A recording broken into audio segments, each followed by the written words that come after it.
Did you even check with the person who lives here? I said to my daughter-in-law as she arrived carrying suitcases.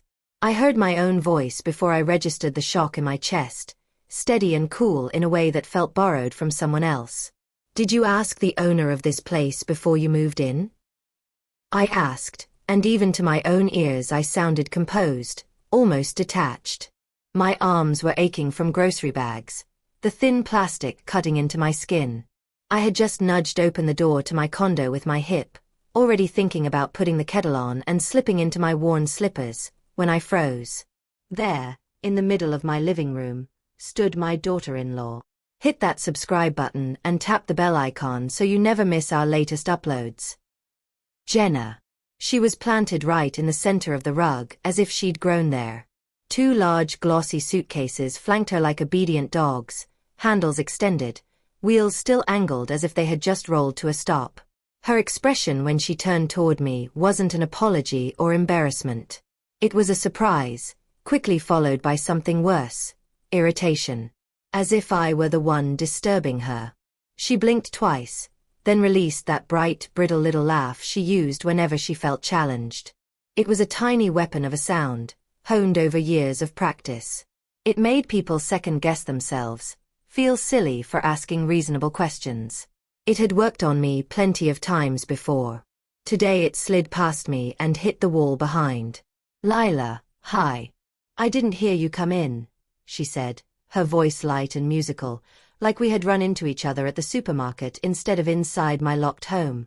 I stayed where I was, half inside, half outside, the door held open by my hip. The thin plastic handles of the shopping bags dug deeper into the flesh of my fingers. Canned goods and milk and soup tins pulled my arms downward, until I could feel my pulse thrumming under the strained skin. I did not set them down. Some stubborn part of me insisted on holding that discomfort, as if it were proof I was still in control of at least one thing. On the floor behind Jenna, those suitcases gleamed. Expensive luggage, the sort promoted by smiling couples in airport advertisements. This was the kind of thing she loved to display in the photos she posted. Weekend getaway, quick city break, new adventure. I still traveled with a suitcase I had bought on clearance nearly 2 decades ago, its corners scuffed and its zipper temperamental. The contrast made my throat tighten. I asked you a question, I said after a beat, my voice gaining weight. Did you ask if you could be here? A strand of Jenna's perfectly highlighted hair had slipped over her cheek. She tucked it back, that same stalling gesture I had watched so many times at family dinners, in restaurants, at the table in their condo. It bought her 2 or 3 seconds of thinking time. Her eyes, lined and shaded in careful neutral tones, darted away from mine just long enough for me to see it, the flicker of calculation. Let's not make this dramatic, she said finally. Mark and I just need to stay here for a few days. The construction in our building is unbearable. They start drilling at 6 in the morning and don't stop until evening. We can't sleep. We can't work. It's impossible. We figured it'd be okay to come here. You're by yourself, and you have 2 rooms you never use. There it was. One sentence that managed, with surgical precision, to slice down to the bone of what everyone seemed to think about my life. You're alone. You have rooms that aren't occupied. Therefore, your home is open inventory. As if emptiness were a public resource. As if silence were a vacancy sign. As if the fact that my spare rooms did not currently house anyone meant they were waiting, breathlessly hopeful, for whoever decided to show up with luggage. Slowly, I moved further into the apartment. The door swung shut behind me with a soft click. I carried the bags to the dining table and set them down more forcefully than I meant to. The canned soup and beans clattered against the wood. Jars clinked. Jenna flinched almost imperceptibly. I didn't move toward the kitchen the way I usually did. Normally I would have unpacked in practiced motions, my body working from memory while my mind wandered. Instead, I planted my hands flat against the cool table and just stood there, feeling my heartbeat travel through my palms. Something had solidified inside me the instant my eyes landed on those suitcases. It felt like wet clay suddenly fired in a kiln. For most of my life I had been soft, accommodating, bendable. I had adjusted and adjusted and adjusted until I hardly recognized the shape I had taken. But at 69, standing in my own dining room, I felt something new, an edge. "Does Mark know you're here?" I asked, though I already knew the answer. My son and his wife moved as a unit. This kind of operation did not happen by accident. She let out a long, theatrical sigh, the kind people use when they want you to understand that you are the problem in an otherwise reasonable plan. Of course he knows. It was his idea. He's finishing some things at the office and then he'll come over with the rest of our stuff. I thought he'd called you. He didn't, I said. The words were quiet but heavy. In the small pause that followed, memories flashed so quickly they might as well have been a single image. Mark at 7, asleep on our threadbare couch while I sorted tips for my second job. Mark at 12, backpack too big for his skinny shoulders, promising he'd take care of me when he grew up. Mark at 30, telling me about the promotion that finally meant he wouldn't have to struggle like I did. The same child I'd raised with 2 jobs and no partner had made a plan to move into my home without thinking a phone call was necessary. It wasn't anger that came first. It was the hollow ache of recognition. The realization that what felt enormous to me was a minor logistical detail to him. I stepped closer to the suitcases. The living room felt smaller with them there, the air compressed. I stared at them as if they might explain themselves. The brand logo gleamed from the side, tiny and smug. "And you thought this was acceptable?" I asked slowly. "Walking into my home with your luggage, picking a room, laying claim, without asking if I was okay with it? Without wondering if maybe I had plans? Maybe I value my privacy? Maybe I don't want anyone living here?" Jenna's arms folded over her chest, elbows sharp. Her spine stiffened. There was nothing casual about her now. "Lila, we're family," she said, each word enunciated as if I were a stubborn child. "I really don't get why you're making this complicated. We're talking about a few days a week at most. We're not asking you to sign over the deed. And I honestly thought you'd be glad to have company. You always say the place feels too quiet." That last line hit a tender place. I had once mentioned that the apartment felt strange after my older sister Marisol moved in with her daughter across town. I had confessed, in a rare moment of openness, that sometimes the silence felt wider than these walls. I had meant it the way someone might say, "The nights are long," simply naming a fact, not asking for it to be fixed. In Jenna's mouth, that confession became an invitation, a justification, a blank permission slip. "The way this home feels is between me and the walls," I said, surprised again at the firmness in my tone. "It can be loud or quiet, full or empty. But it is not a public resource. It is not available to whoever needs somewhere to land. And my permission is not implied just because I have space." She opened her mouth, but the sound of a key turning in the lock cut through the room. The door swung inward, and my son walked in, shoulders relaxed, tie loosened, that easy grin on his face. In his hands were 2 more bags, a duffel over one shoulder, a backpack slung over the other. He set them down next to the suitcases with the practiced motion of someone arriving at his own home. "Hey, Mom," he said, stepping toward me. "Glad you're here." Jenna explained, "Right? It's just for a week or 2. You won't even notice us." He leaned in for a kiss on the cheek. My feet stayed planted. I did not step away, but I didn't lean toward him either. The lack of movement was enough. He faltered mid-step, recalibrated, his smile widening in a strained way that told me he'd noticed. "Rough day?"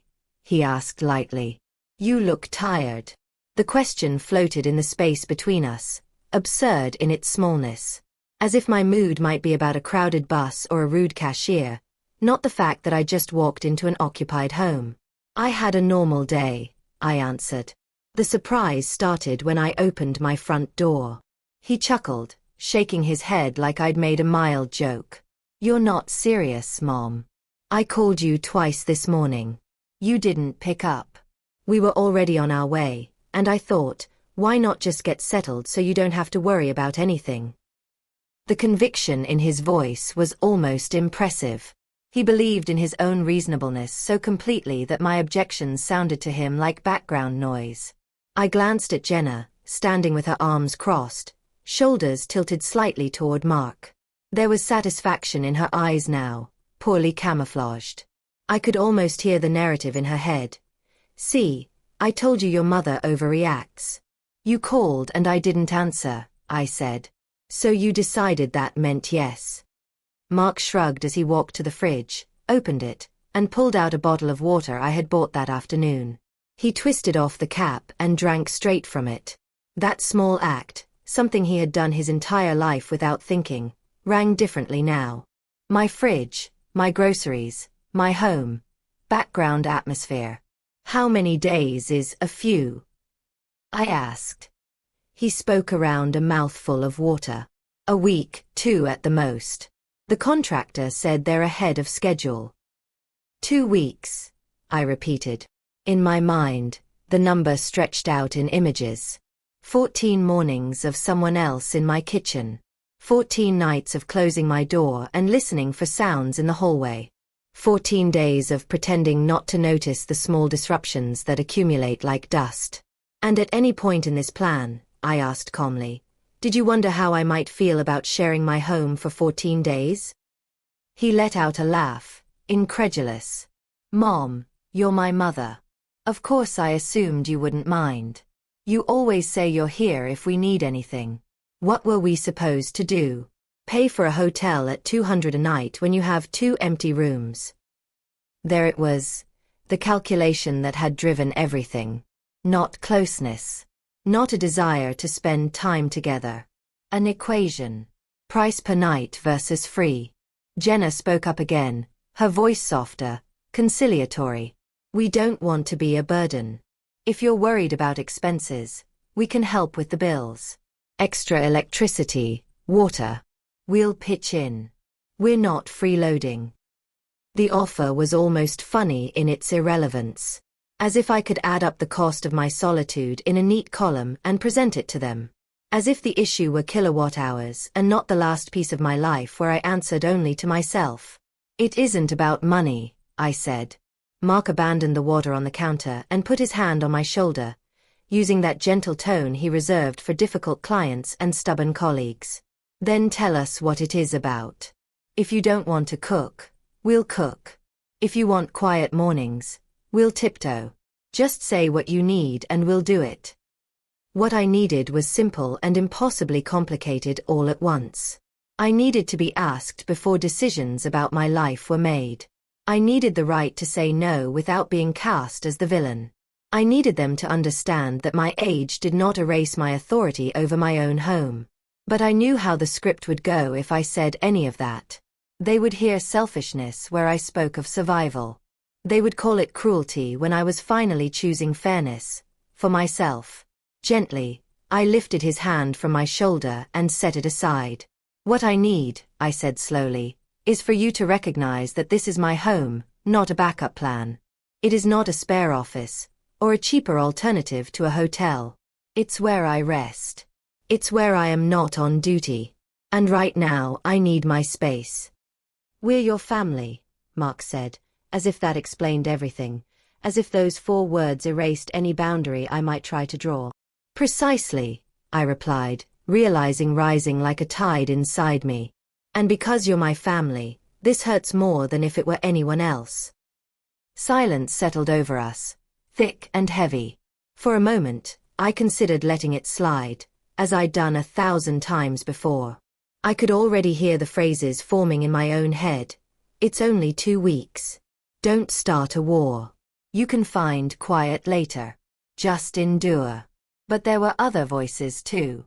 One in particular rose clearly, belonging to my friend Nora, speaking from a hospital bed that still appeared in my dreams. "Don't wait until it's too late to live for yourself." I thought of her thinning hair, the way she had squeezed my hand with surprising strength as she said it. At the time, I had nodded and promised myself I would listen. Then life slipped back into the old grooves, and my promise turned faint.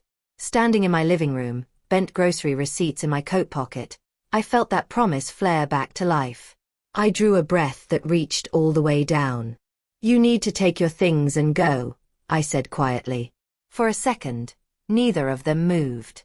The words seemed to float in the air, searching for somewhere to land. Jenna's eyes widened. Mark's face went slack. "What did you say?"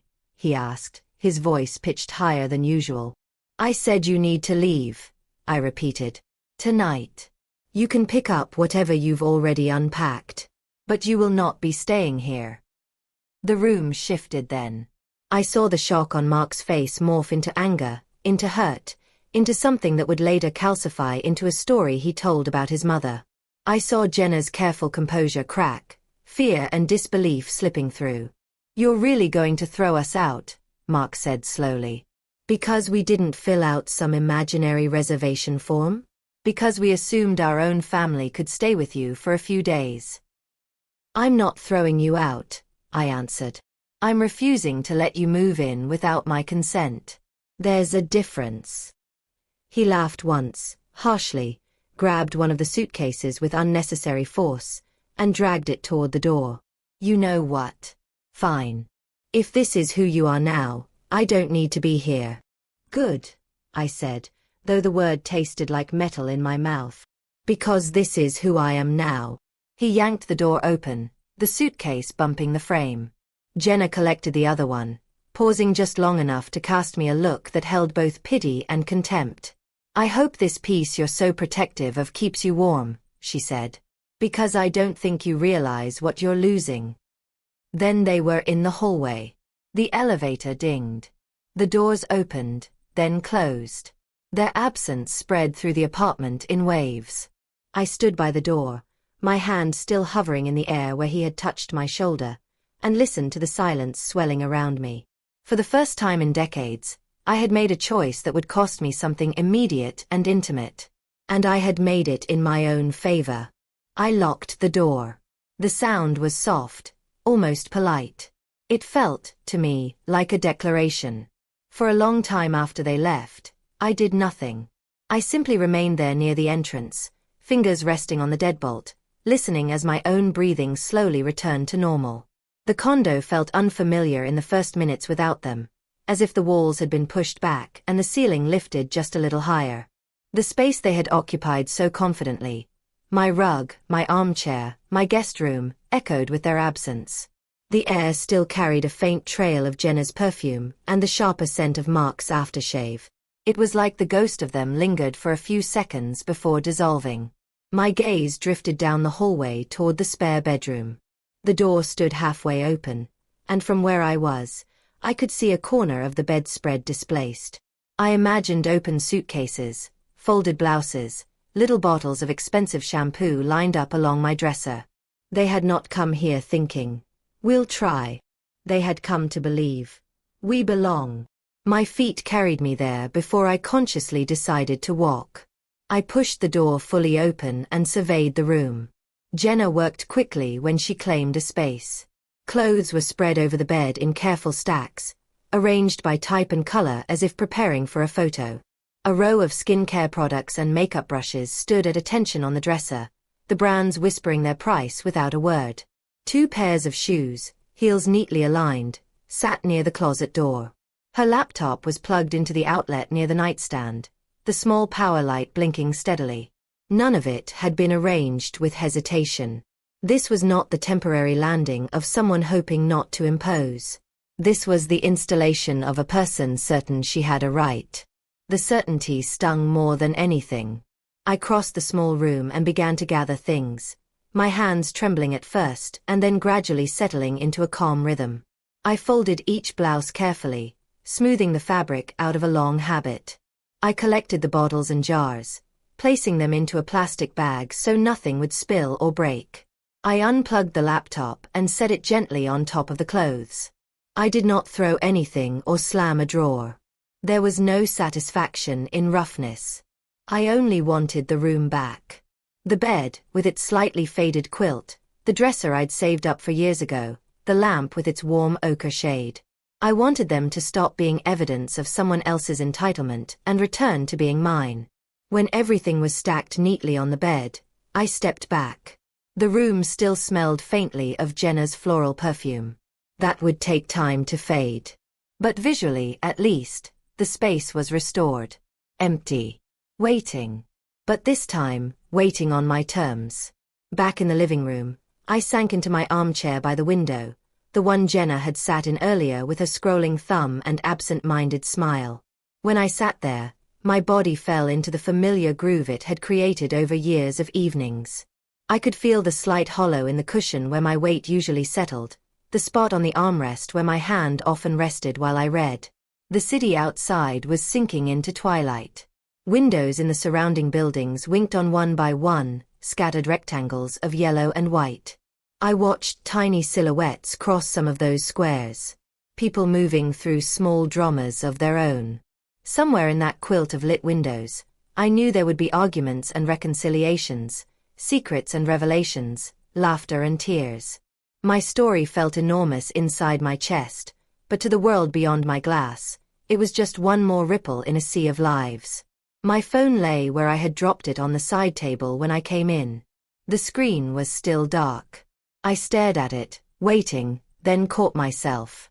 I didn't want to be that woman, tethered to a glowing rectangle, waiting for the person who'd just wounded her to send another blow in text form.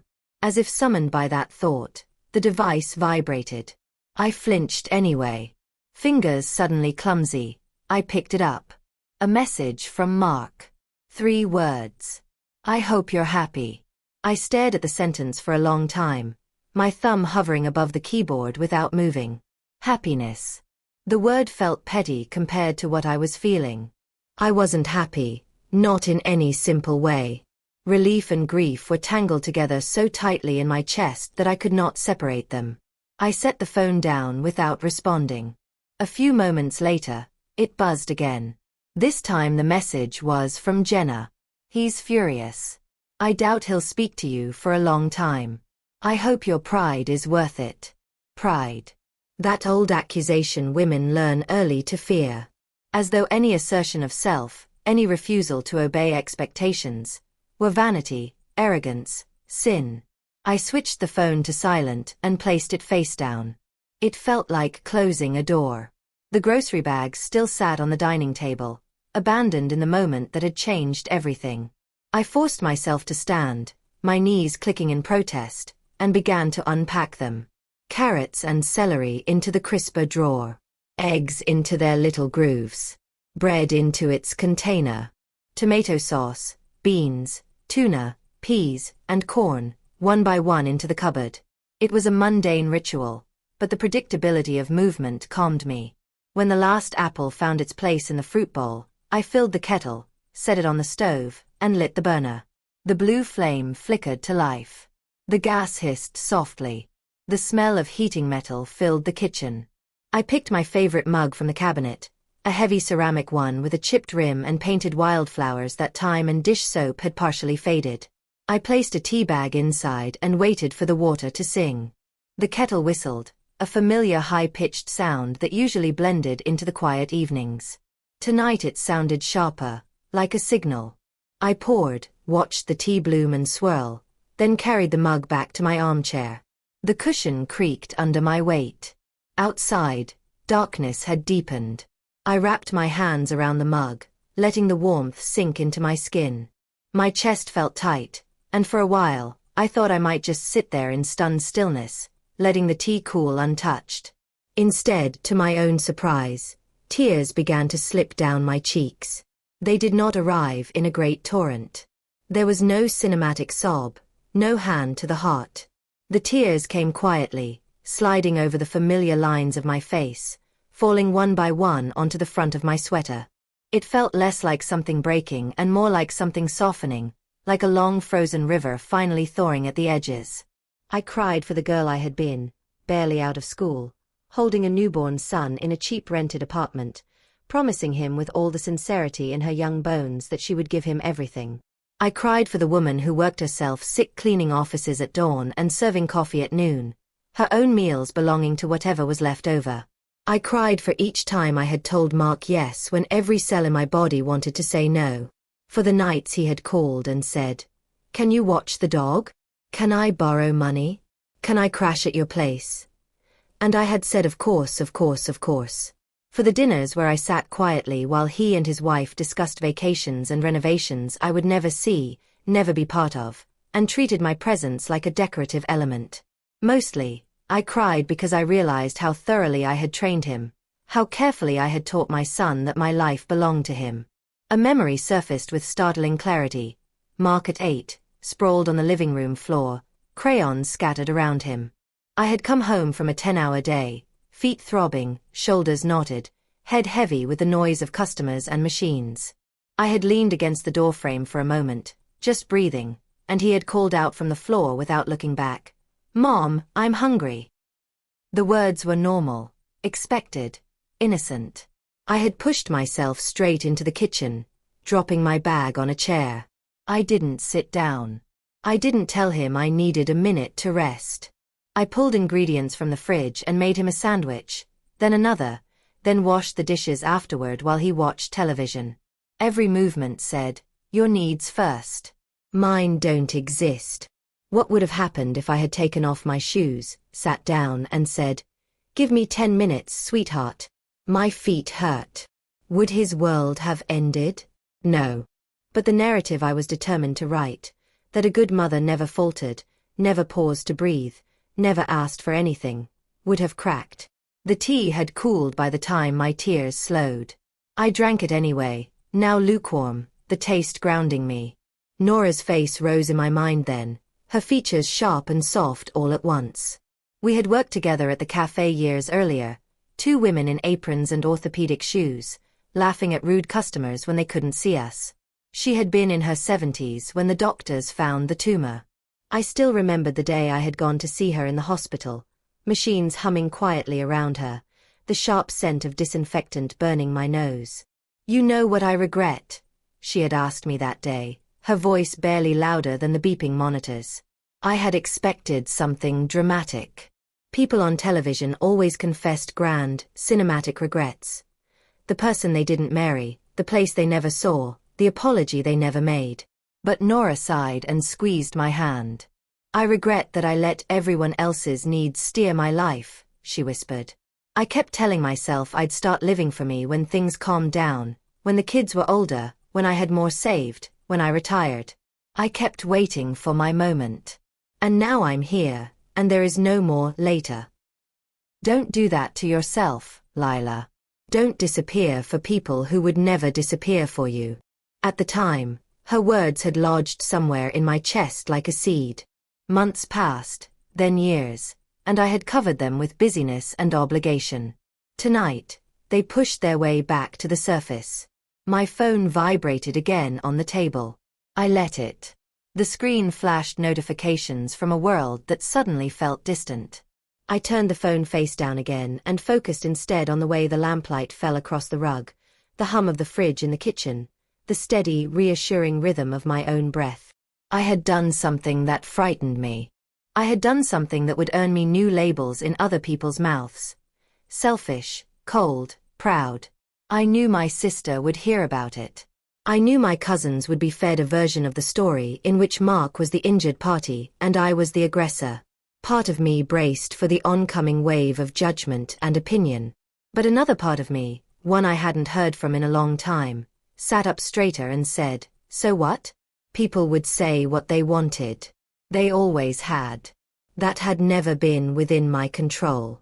The only thing in my control was here, in this 6th-floor condo, between these walls. My door. My keys. My voice. I rose from the chair, switched off the lamp, and walked down the hallway toward my bedroom. As I passed the spare room, I paused again at the doorway. The neatly stacked clothes and the bagged toiletries looked strangely small now, just items. Evidence of a decision made by someone who believed they had the right, and evidence of my decision to reclaim that right. "Tomorrow," I murmured to no one in particular, "I'll figure out how to get these back to you." Tonight, I needed sleep, real sleep, not the shallow dozing I'd been doing for years, always half listening for someone else's needs. In my own room, I changed into my oldest pajamas, cotton long softened by countless washes.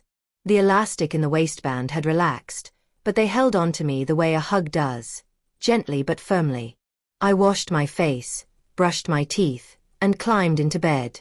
The mattress welcomed the familiar weight of my body, the sheet cool against my skin. For the first time in a very long time, I didn't mentally sort someone else's schedule before closing my eyes. I didn't calculate rides I owed, favors I needed to repay, invitations I might have to accept. I simply lay there, the silence pressing softly around me, and let the thought rise. You did it.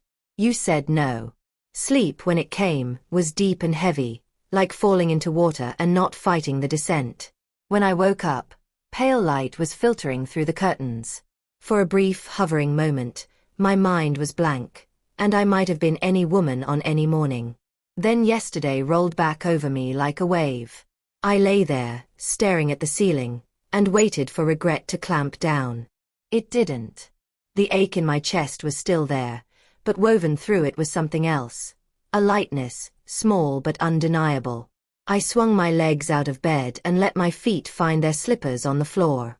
The apartment felt different as I moved through it, lighter, but also carrying a weight of consequence. The hallway seemed a little narrower when I looked toward the guest room. The kitchen felt a little larger when I filled the kettle again. On the table, my phone waited, silent now. I picked it up and turned it on. The screen lit up with overnight messages, just as I had expected. 3 from my sister Marisol, 1 from my cousin, and another pair from Mark that had arrived late, both shorter and sharper than the first.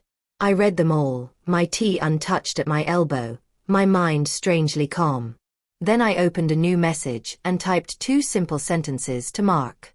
You can pick up your things any time today. I'll be here. I pressed send and exhaled slowly. The words didn't beg and they didn't punish. They stated a fact. For now, that was enough. He arrived a little after 3 in the afternoon. The hours between my text and the doorbell felt oddly elastic, stretching and snapping back as I moved through small tasks. I vacuumed the living room, even though I didn't need it. I wiped down the kitchen counters twice. I changed my bedding, smoothed out imaginary wrinkles, and restacked the towels in the bathroom cabinet. It wasn't about cleanliness.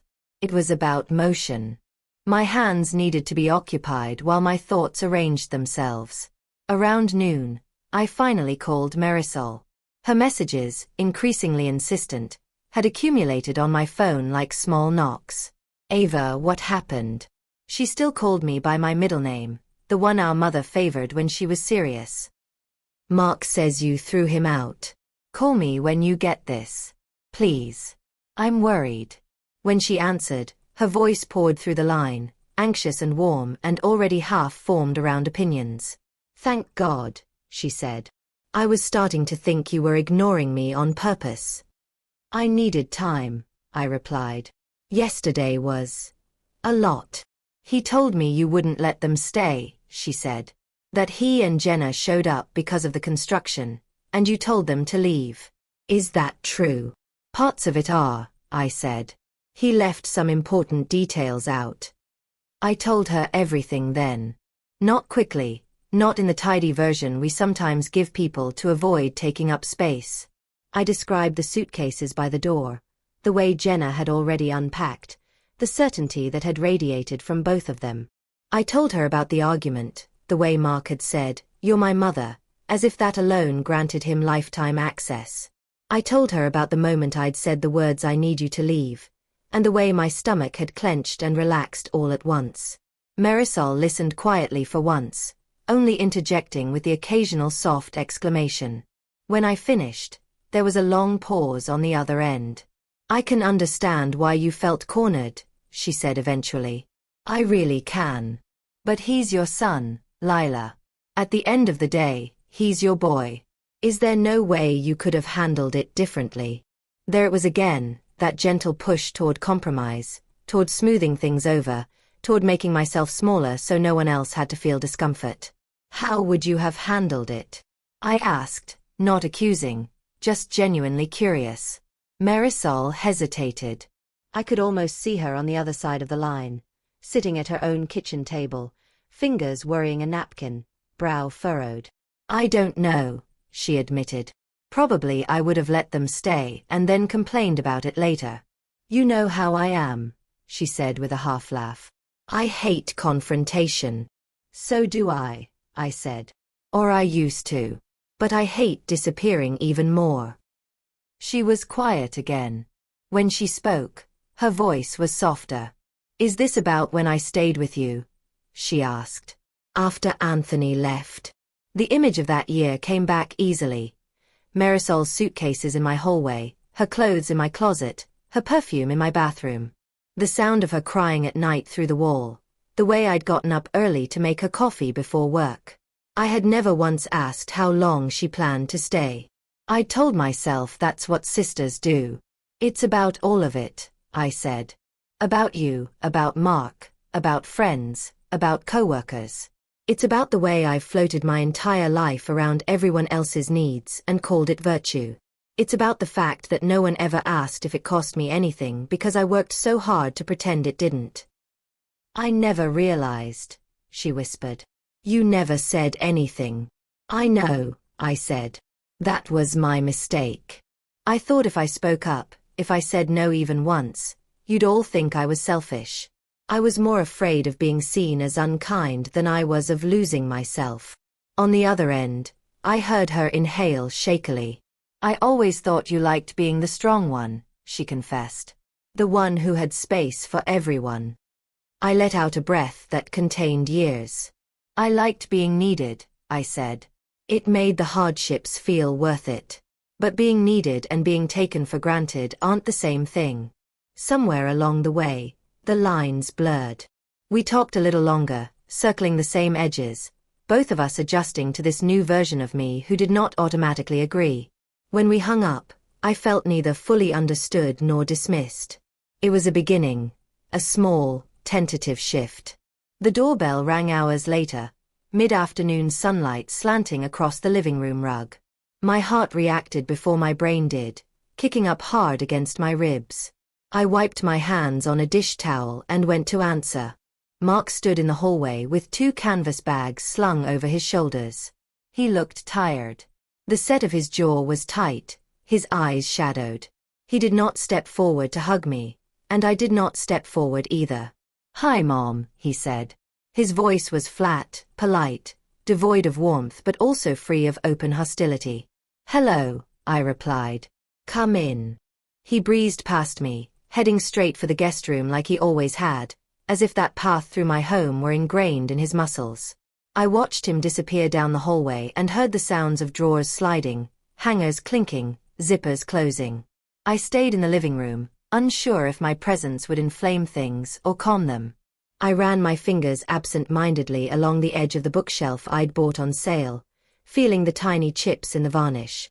The air felt brittle, like a glass object I wasn't sure how to carry. It didn't take him long. He emerged with both bags heavier now, hands gripping the straps. He stopped midway between the bedroom and the front door. Can I use the bathroom before I go? He asked. There was something about the question, a courtesy so basic it highlighted how far we'd moved from the easy familiarity we once had.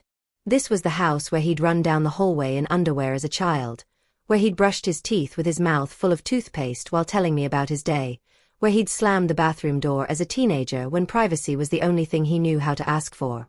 Now he stood here like a visitor in a stranger's apartment. Of course, I said. He set the bags down carefully by the door and disappeared into the bathroom. The sound of running water drifted out. I imagined him standing there, hands braced on the sink, looking into the mirror and seeing a man whose mother had finally declined to be his automatic safety net. I wondered what I would see if I looked at myself in my own bathroom mirror and decided, not today. When he came back out, his face was composed. He picked up the bags again and moved toward the door.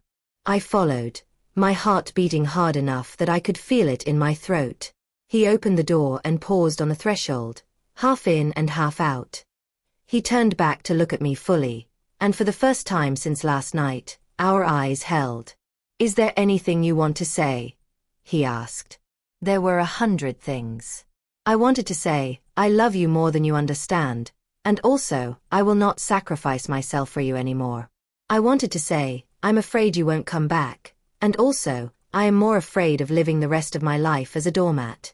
I wanted to say, I'm sorry it took me so long to grow a backbone, and also, I am proud that I finally did. What came out was simpler. I love you, I said. I always will. But I'm not going to keep giving up my well-being just to make things easier for you. If that means there's distance between us for a while, then that's what it means. This door is always open for a relationship where we respect each other, not for one where I disappear. He absorbed the words in silence, something flickering across his face too quickly for me to catch. Then he nodded once, a small, stiff tilt of his head. Goodbye, Mom, he said. Goodbye, Mark. The door closed softly behind him, but the sound rang through the apartment like a bell. I stood there for a while, staring at the white paint, my hand hovering near the handle but not reaching for it. Eventually, I turned away and returned to my chair by the window. The pattern on the rug, the scuff on the coffee table, the stack of books on the side table, all of it looked the same, yet something had shifted fundamentally. You really did it, I murmured, half to myself, half to the ghost of Nora. Days took on a different texture after that. The first morning, I woke up expecting to hear someone else's footsteps or the sound of a bathroom door closing. The silence felt strange at first, like walking into a familiar room to find the furniture rearranged. But as I moved through my routine, coffee, toast, shower, the morning news murmuring in the background, the silence began to feel more like a soft blanket than a void. Messages from family trickled in, then multiplied. Some were curious, some concerned, a few already flavored by Mark's version of events. He said you threw him out for no reason, one cousin wrote. Are you okay? Underneath the words, I could hear the unspoken question. What is wrong with you? I replied only to the ones that came with genuine care instead of accusation. To my cousin who asked if I was eating well, I wrote back about the soup I planned to make that evening. To Marisol's second message, in which she tentatively apologized for having assumed my door would always be open, I sent a heart. To the rest, I sent nothing. Silence, I was learning, could also be a boundary. A week passed, then another. The physical sensation of tension in my shoulders began to ease. I found myself noticing small pleasures I had long overlooked. The way the light moved across my balcony at different times of day, the sound of the neighbor's radio on Sunday mornings, the smell of coffee grounds blooming in hot water. One Tuesday, I met two friends at a small cafe we liked downtown. They were both my age, women who had lived entire lives of caregiving and compromise and were now trying to figure out who they were without those roles. We ordered pastries we didn't really need and shared them anyway. How are things with Mark? One of them asked gently. I hesitated. Complicated, I said. We haven't spoken since he picked up his things. That must hurt, the other said. It does, I admitted. But staying in that old pattern hurts more. This pain feels cleaner somehow. Like healing, not infection. They nodded in that way people do when they recognize something in your words from their own lives. For the first time, I didn't downplay my feelings, didn't immediately add, but I'm sure I overreacted, or it's probably my fault. I just let the truth sit between us. At night, when I sat with a book in my armchair, I sometimes heard Mark's accusation echo back through my mind. You've become selfish. The word no longer lodged like an arrow. It floated past, and I counted it in my thoughts. If caring about my own boundaries is selfish, I would think, then perhaps selfish is not the terrible thing I was taught it was. Self-care, self-respect, self-preservation, all of them had the same root. Maybe the self I'd been warned against all my life was not the monster in the story after all. 2 weeks after that Thursday, as I was examining tomatoes at the market, my phone buzzed with a new message from Mark. It was just a photo at first. He and Jenna standing in front of their building, arms extended, smiling. Behind them, I could see scaffolding, a newly painted facade, plastic still clinging to parts of the entrance. Their condo renovations. Finished. Underneath the photo, renovations done. We're back home. No how are you, no apology, no reference to our last conversation. Just a factual update. The kind you might send an acquaintance. It stung more than I wanted to admit. I leaned against the shopping cart and took in a slow breath. I typed back, "I'm glad you're comfortable in your space again. Take care." I hovered over the send button for a moment, then pressed it. The message went through. The little "delivered" mark appeared. No answer came. It was all right. For now, it was enough that the line between us wasn't completely severed. A thread, fragile and thin, still stretched from my sixth-floor condo to his newly renovated one across town. I returned my attention to the tomatoes, choosing the ones that felt firm but not too hard. I placed them carefully in the bag, one on top of another, and thought, "You're allowed to choose now. Not just vegetables. Yourself, too." Part 4. The days settled into a new rhythm, not defined by anyone else's schedule for the first time in decades. I woke when my own body nudged me rather than an alarm set to accommodate early favors. I ate when I was hungry instead of when someone else needed feeding. I went to bed without checking my phone one last time in case someone required a ride, alone, a listening ear. It was a small, quiet revolution, and it took place entirely within the four walls of my home. On Monday mornings, I started walking to the park 3 blocks away. It wasn't a grand park, just a patch of green carved out between apartment buildings and a couple of small shops. Children used the swings after school. Teenagers claimed the benches in the evenings. Older men played cards at a table whose paint had long since peeled away. I would sit beneath a tree and watch the people pass, anonymous yet familiar. Sometimes I brought a book. Sometimes I didn't. Sitting there, anonymous myself, I realized how much of my life had been spent in roles that defined me in relation to others. Mother, sister, employee, caregiver, friend. When I took those away, when I sat on a park bench with no one expecting anything from me, I was just a woman with sore knees and a beating heart, watching sunlight filter through leaves. I liked her. At home, I began to reclaim corners of my own space in ways that might have looked trivial to anyone else. I rearranged the living room furniture, moving the couch a little closer to the window and angling my armchair so it faced not the television but the view outside. I brought in a small plant from the balcony and set it on the coffee table, its glossy leaves catching the light. The guest room was the last place to change. For days after Mark picked up Jenna's belongings, I caught myself peering into that room as I passed, expecting to see his childhood detritus, the posters he'd once hung, the books he'd left behind. But years ago, I had already cleared those out to make room for Marisol, then later for occasional visitors. Now, with Jenna's things gone, it was stripped back again. Plain white walls. A bed with a simple quilt. A small desk. I stood in the doorway one afternoon, hand on the frame, and thought, this room does not have to exist solely in case someone else needs it. It can exist for me too. I brought in my sewing machine from the closet, an old thing I'd bought second-hand when Mark was still in high school. I used to mend clothes for neighbors to earn extra money, my fingers pricked and calloused from needles. Back then, the sewing machine had been a tool of necessity. Now, placing it on the small desk, I wondered if it might also become a tool of creation. Over the next few weeks, the room slowly transformed. Fabric piled up, not just the practical sort but pieces I actually liked. Deep blues, muted greens, patterns that reminded me of the ocean I hadn't seen in years. The bed became a place where a half-finished quilt lived, spread out in colorful squares. The dresser drawers held spools of thread instead of someone else's folded clothes.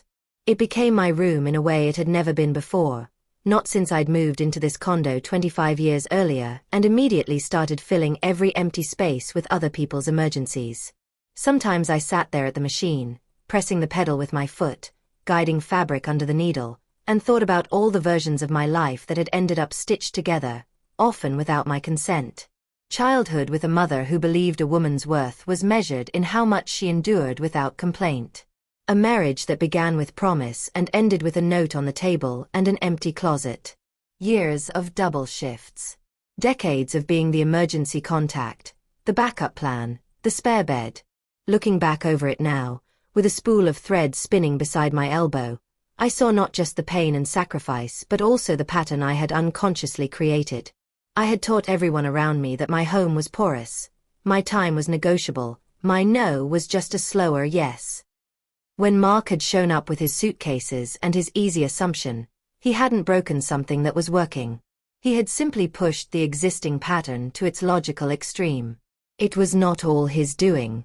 I had written half of that pattern myself, with every acquiescence, every swallowed protest, every desperate attempt to be seen as good. Realizing that hurt, but it also freed me. If I had participated in building the problem, then I could participate in building its solution. One evening, about a month after that Thursday, I received another message from Mark. It wasn't long, but it held something new. He sent a photo again, his living room this time, the walls freshly painted a soft gray, a new couch in a color that actually coordinated with the rug, light streaming in through uncovered windows. In the foreground, a coffee table held 2 mugs and a book. Underneath, place finally feels like ours. Hope you're okay. It was the first time he had asked about me since the argument. I stared at the words, turning them over in my mind. They were small, and if I squinted, I could see the ways in which they still centered his world. But the question was there. Hope you're okay. Even as a footnote, it mattered. I wrote back, that looks lovely. I'm doing well. I've been working on a quilt. He replied with a single thumbs up emoji. It was not deep communication, but again, it was a thread. This time, a little less fragile than before. Later that night, lying in bed, I thought about his living room looking like ours, and my own apartment slowly looking more and more like mine. The distinction was important. He and Jenna had a shared life now. They were building something together, separate from me. That was how it should be. It was long past time for me to fully accept that and stop acting as if the foundation of their home was still somehow my responsibility. My responsibility now was here. In this body, in this mind, in these 4 rooms. One Saturday, as I watered the balcony plants, my neighbor from across the hall stepped out to shake out a rug. She was in her 30s, with a toddler attached to one leg and a baby strapped to her chest. Hair escaped her bun in wild strands. We exchanged greetings, and she sagged against the doorframe with a tired laugh. "Do they ever stop needing something?" she asked, jerking her chin toward the children. "Eventually," I said, smiling. "But people always find ways to need you if you let them." She sighed. "Honestly, I wouldn't know who I was if people stopped needing me," she admitted. Her words echoed in my chest long after I went back inside. For so many years, that had been true for me too. My identity was wrapped up in solving problems, in being indispensable. When Mark called, a part of me felt alive, necessary. Saying no to him that day had felt like stepping off a cliff, partly because I feared I would land in a life where I mattered to no one. But as the weeks passed, I realized something. I mattered to me. It sounded simple, almost childish when I put it into words, but it changed everything. I could show up for myself in all the ways I had shown up for everyone else. I could plan a day around what made me feel good instead of what made me useful. I could listen to my own needs without immediately rearranging them around someone else's. The guilt that had clung to me like a heavy coat started to fray at the edges. I no longer apologized in my head each time I chose to spend an afternoon reading instead of waiting by my phone. Instead of feeling like I had burned a bridge with Mark and locked myself on the wrong side forever, I began to believe I had rerouted it, rebuilding something sturdier. The change was not linear. Old habits are not demolished overnight. Some evenings, when the sun dipped low and the shadows in the apartment lengthened, doubt crept back in. I'd find myself replaying Mark's accusation. "You're going to lose your son over this. He'll never forgive you." I would sit with that fear, feel it in my bones, and then pair it with another thought. If my son's love depends on my constant self-sacrifice, then what kind of love is that? That question became a compass. Whenever guilt swelled, whenever I was tempted to label my new boundaries as cruelty, I held them up against that question. The answer was always the same. Love without respect is not truly love. It is an entitlement wearing a sentimental mask. As this understanding settled deeper, I found myself less reactive when others commented on the situation. When a cousin clucked her tongue and said, "I could never do that to my children," I just smiled and said, "I hope you never have to."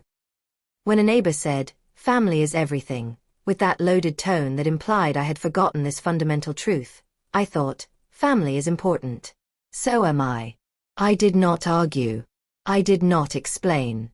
I had wasted enough of my life trying to convince people of the validity of my feelings. I had nothing left to prove. The real proof was in how I slept at night now. More deeply, more peacefully.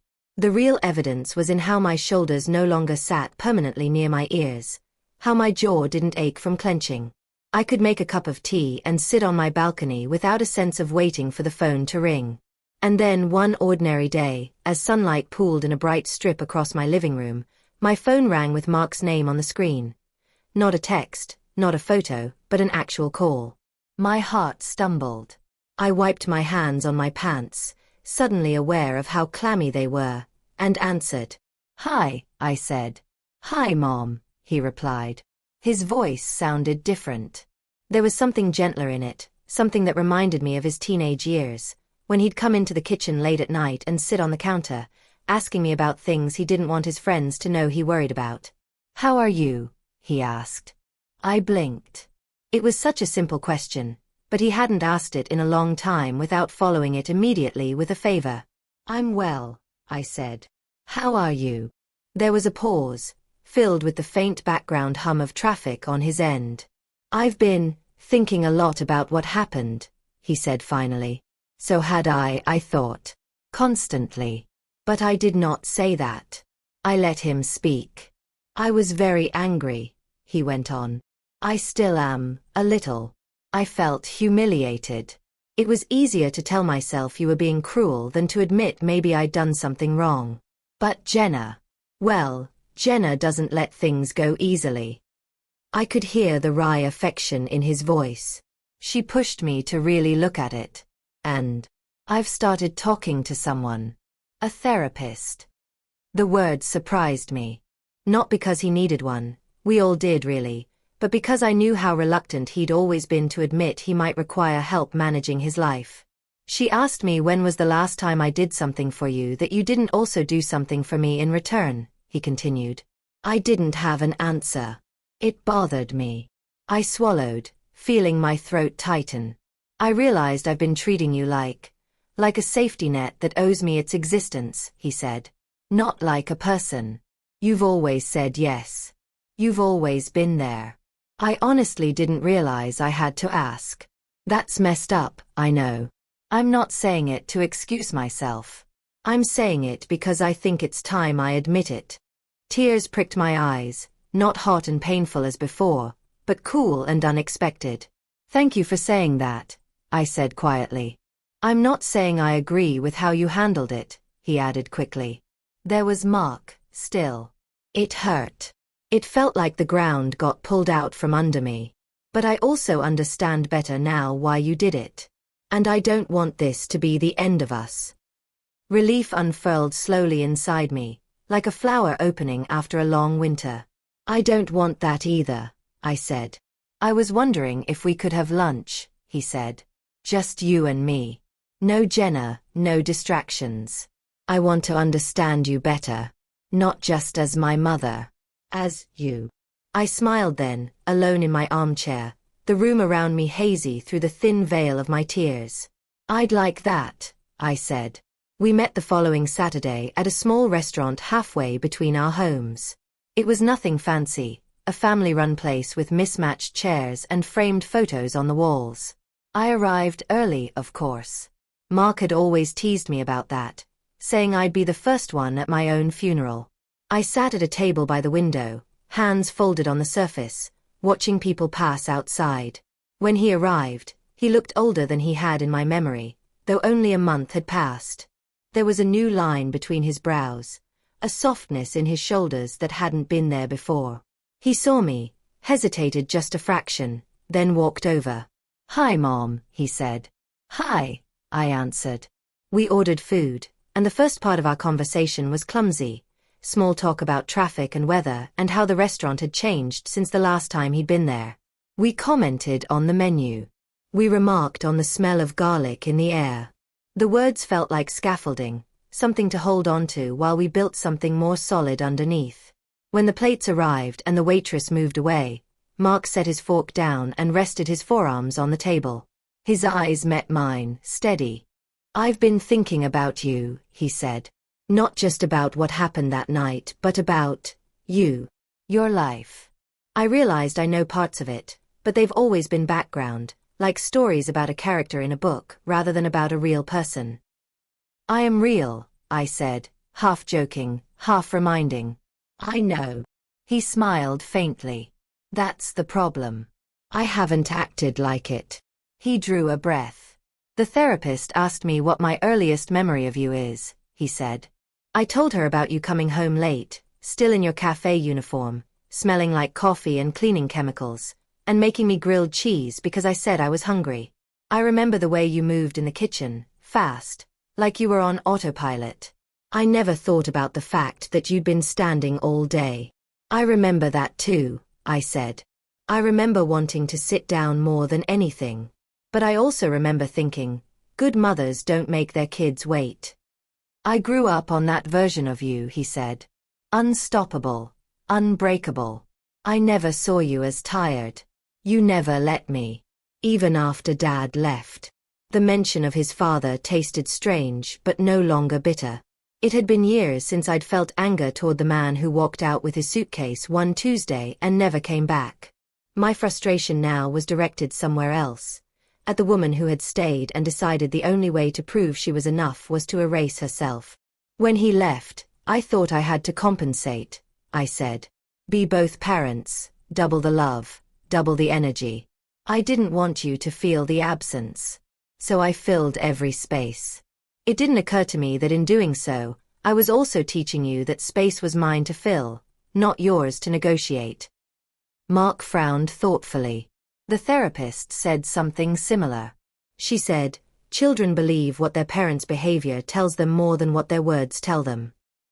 You told me you'd always be there for me, and then you backed it up 1,000 times over. When I was older, I never saw a reason to question that." "I didn't either," I admitted. "Not until recently. I thought that's what love looked like. My mother did it with us. Her mother did it with her. Women in our family have been vanishing into everyone else's needs for generations and calling it devotion." He looked down at his hands, turning his wedding band around his finger.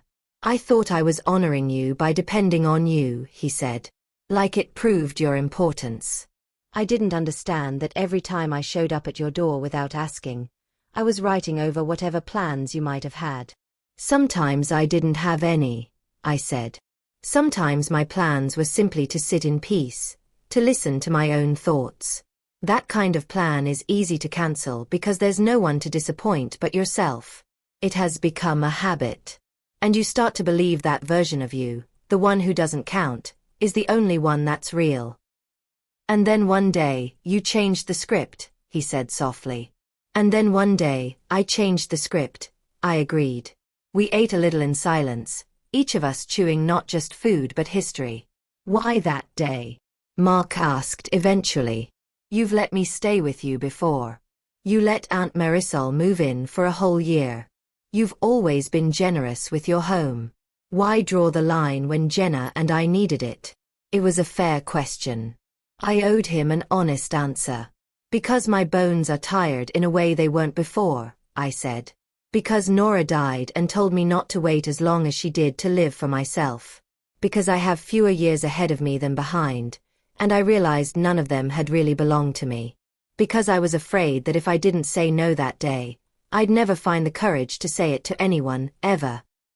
He nodded slowly. "I wish you had told me earlier," he said. "Not just that day. Years earlier. I wish you'd looked at me and said, 'Mark, I need you to stop taking and start giving sometimes.'" "So do I said. But I didn't know how. Anytime I tried to hint at it, people called me sensitive, dramatic, ungrateful. I internalized that. I started thinking, Maybe it really isn't that big a deal that I never have a moment to myself. It took a long time to separate other people's discomfort from my own truth. He pushed his plate back and leaned in. I'm not going to lie, he said. The way it happened still stings. Being told to leave my own mother's house hurt. It felt like rejection. And I reacted like a wounded teenager, not a 42-year-old man. I know, I said. And I accept that it hurt you. I won't pretend it didn't. But if I had softened it, if I had said, just this once, or maybe later, you would have unpacked fully. 2 weeks would have become 3. The pattern would have continued, and I would have resented you even more. Sometimes the only way to change something entrenched is to break it. He sat back, considering. Jenna said something similar, he admitted. She said, your mom finally did what our therapist keeps telling me to do. Set a boundary and stick to it. I spent an entire day arguing with her about it, but in the end, I realized she was right. I didn't expect her to be the ally in this, I said wryly. She's had to work hard to teach me that she's not an extension of me either, he said. I'm stubborn. Apparently, I learned from the best, he added, and for the first time, there was a flash of the old humor between us. We both laughed, the sound a bit shaky but genuine. I don't want to go back to how things were, I said quietly. I don't want to be the person you and everyone else call only when you need something. I'm not saying you can never lean on me. I'm your mother. I will always care. But I want calls where you ask how my day was. I want visits that aren't centered around favors. I want to be a person in your life, not a service. I can do that, he said. Or at least I can try. The therapist warned me that habits like mine don't vanish overnight. But I want to do better. Not because you're forcing me, but because you deserve better. I've been thinking about the fact that one day, you won't be here. I don't want the last years you're alive to be defined by me taking more than I give. The words landed in my chest with a mixture of sadness and gratitude. Thank you, I murmured. He cleared his throat. I also wanted to say I'm sorry, he added. Not just for that night. For all the times I took advantage of your kindness. For making you feel like you were just an extension of my convenience. For calling you selfish when you finally put yourself first. I blinked rapidly, the restaurant blurring for a moment. Apology accepted, I said. And I'm sorry too. For teaching you the wrong lessons. For never letting you see me as human. For pretending I could carry the world and then resenting you for believing me. Maybe we both get to grow up a little now, he said. Maybe we do, I agreed. We talked for a long time after that. About his job, about Jenna's stress and how she coped by organizing every drawer in their house. About my sewing room. About the book I was reading. He asked questions, real ones, and listened to the answers. When he talked, I listened without automatically searching for ways to fix things for him. He insisted on paying for the meal. I let him, not as a scorekeeping exercise, but as part of the new pattern. He hugged me outside the restaurant, longer than he had in years, his arms firm around me. He smelled of aftershave and city air and something else I couldn't name, maybe humility. As we parted, he said, "Can I come by next week? Just to see your quilt?" I smiled. "You can," I said. "Call first." He laughed, nodded, and walked away. In the months that followed, we did indeed relapse into old habits from time to time. He would call and launch into a story about his life without asking about mine. Once or twice, he hinted at needing a loan or a favor and sounded mildly surprised when I asked questions instead of immediately agreeing. But the difference now was that I spoke up. Gently, firmly, without apology. "Mark, you forgot to ask how I am," I would say. "Oh," he'd reply, pausing. "You're right. How are you?" And then he'd listen. I began to notice more quickly when guilt tried to steer my decisions. When he asked if I could watch his dog for a week while they traveled, I checked my own plans first. When I realized I had already promised myself that time for finishing a quilt and visiting a friend out of town, I said, "No, not this time," and offered to help him find another solution. The world did not end. He found a boarding service. The dog survived. Our relationship did too. Sometimes I still lay awake at night, remembering that Thursday and the look on his face as he rolled his suitcase out of my home. It would be easy to rewrite that moment in my mind as a mistake, to tell myself I should have caved for the sake of harmony. But every time I considered that alternate reality, I saw a different woman sitting in my armchair. Smaller, more faded, resentful and exhausted. I preferred the woman I was now. Not perfect, not always confident, still learning, but present in her own life. One quiet evening, months later, I sat in that same armchair with a cup of coffee in my hands, watching the city through the window. The sky was streaked with pink and gold. The honk of distant traffic floated up faintly. My quilt lay folded on the back of the sofa, finished at last, an array of blues and greens, each square sewn in moments I had chosen for myself. I thought about the girl I had been, who believed love meant giving until she disappeared. I thought about the young mother who measured her worth in meals cooked and shifts worked, the middle-aged woman who let everyone else's emergencies determine the shape of her days. I thought about the older woman who had finally, trembling but resolute, stood in her own living room and said, "Enough." Pride rose in me then, unexpected and strong. Not the brittle pride that comes from comparison or performance. A quieter pride. The kind that says, "I survived. I learned. I changed." I had told Mark that day that my door would always be open for a relationship built on mutual respect. I realized now that the first door I had opened was the one inside myself, to the part of me I'd kept locked away all these years. The part that knew, instinctively, that she was entitled to her own space, her own time, her own life. Being a mother, I understood now, did not mean surrendering ownership of yourself. It meant modeling for your children what a whole human being looks like. It meant showing them that love can coexist with boundaries, that no is not the opposite of love but often a way of protecting it. Setting that boundary had not destroyed my bond with my son. It had injured it, yes, forced us both to reckon with uncomfortable truths. But out of that damage, something more honest had begun to grow. As I sat there, the last light slipping behind the line of buildings, I lifted the mug to my lips and took a slow sip. The coffee was just right, strong without being bitter, hot without burning. I had made it exactly the way I liked it, without compromising the taste to please anyone else. For most of my life, I had believed that love was something you proved by erasing yourself. Now I know that real love, the kind that lasts, the kind that heals, makes room for you too. If my story has anything to offer, it's this: saying enough can feel like the end of everything. In reality, it is often the beginning. Boundaries do not close doors on love. They build houses where love can live without devouring the people who offer it. My home was still my home. My life was still my life. And for the first time since I could remember, I belonged fully to both.